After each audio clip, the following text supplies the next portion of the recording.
ukibona uyu musaraba uhita utekereza iki? Ese ubuzima ni ibiki twakora kugira ngo tubone ijuru? Umusaraba mubona ni kimwe mu bimenyetso bigaragaza ibintu waba warakoze mu isi, byaba byiza cyangwa se bibi.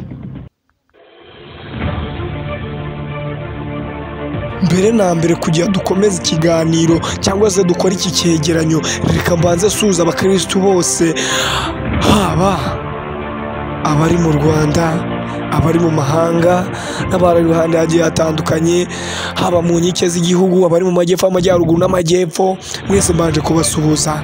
Kristo Yesu akuzwe. Ububabare ni iki? Ububabare ni igihe Yesu Kristo yari aduhekeye umusaraba yabambweho kugira dukize ibyaha byacu. Bityo rero muze tuwubahe, tuwuhe umugisha, uduhe umugisha, utuzamure mu ntera, ubundi natwe twaguke mu mitekerereze. Ibyo byose kuri Ngabirano TV.